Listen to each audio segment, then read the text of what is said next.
June 19, 1938. Paris, France. 60,000 people packed into a stadium. The stands are shaking. The crowd is screaming. Italy just won the World Cup for the second time in a row. Players are crying. Fans are sprinting onto the field. The trophy is being lifted into the sky. And in 4 years, there will be a new World Cup. Bigger. Better. For years later, there was nothing. No tournament. No trophy. No crowd. Just silence. Here's what you need to understand about 1938. The World Cup already had a problem. A big one. Germany had just annexed Austria. The Austrian national team, one of the best in the world, was forced to dissolve overnight. Their best players were absorbed into the German squad. They didn't have a choice. Spain was in the middle of a civil war and couldn't send a team at all. And the man lifting the trophy in Paris? He was doing the fascist salute on the podium. Italian players were ordered to win or face consequences from Mussolini. So the 1938 World Cup happened in a world that was already cracking apart. The next one was scheduled for 1942. Brazil would host it, the first World Cup in South America since 1930. They started building the infrastructure. FIFA had a plan. Teams were already preparing qualifications. Then, September 1st, 1939, Germany invaded Poland. And everything stopped. By 1940, the question of a World Cup in 1942 wasn't just unlikely. It was absurd. France, which had hosted the last tournament, was occupied. German soldiers were marching through Paris. The stadium where Italy had lifted the trophy 2 years earlier was now under Nazi control. England was being bombed every night. The Blitz started in September 1940. London was on fire. Stadiums weren't being used for football. They were being used as air raid shelters, military barracks, storage for weapons. Italy, the defending champion, was fighting on the side of the Axis. Their players were soldiers now. Brazil, the country that was supposed to host, was watching ships in their own harbor get torpedoed by German submarines. They eventually entered the war in 1942. The tournament they were going to host never had a chance. And the players themselves? The players who had been on those 1938 squads were now in uniform.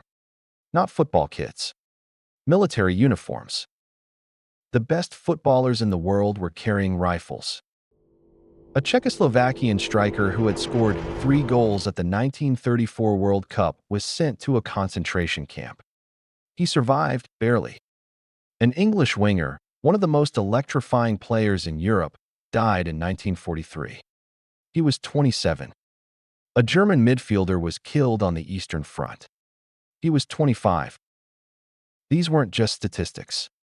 These were the players who would have been in the 1942 World Cup and the 1946 World Cup. Both tournaments, gone. And FIFA kept putting out optimistic press releases.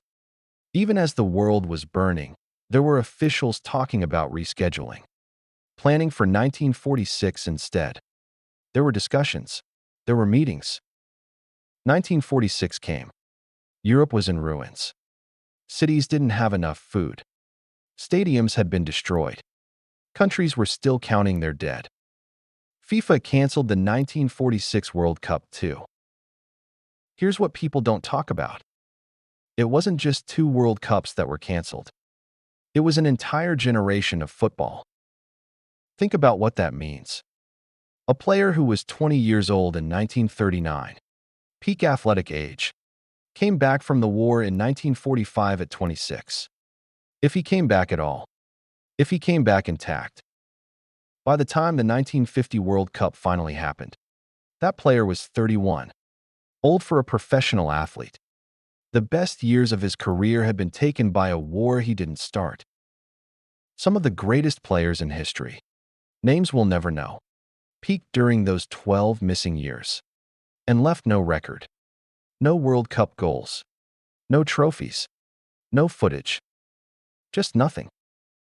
The tournament that had started in 1930, that had grown every 4 years, that had become the biggest sporting event in the world, just stopped. 12 years of silence. And here's the part that gets to me. The 1942 World Cup had a host. It had a date. It had countries that had already started qualifying. It had players training for it. It had children who had already decided that this was going to be the tournament they'd remember for the rest of their lives. None of that happened.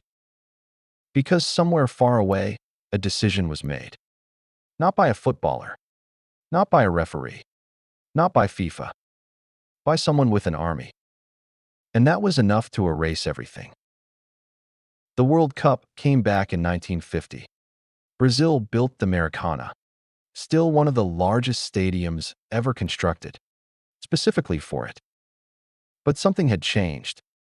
The nations that came back to the table weren't the same nations that had left in 1938. Some countries no longer existed. Their football associations had to be rebuilt from scratch. Their players were gone. Their coaches were gone. 12 years of football history simply erased. Not by a bad referee, not by a defeat, not by a vote, by war. There's a version of history where the 1942 and 1946 World Cups happened, where we know who won, where those players got their moment, where the sport kept going no matter what. That version doesn't exist. What does exist is this. Every time the world decides to start a war, somebody somewhere is losing something they were supposed to have. A tournament, a career, a life. The trophy stays in a display case, silent. If you want more stories about what war actually costs, not just in soldiers, but in everything else, subscribe. We've got plenty more.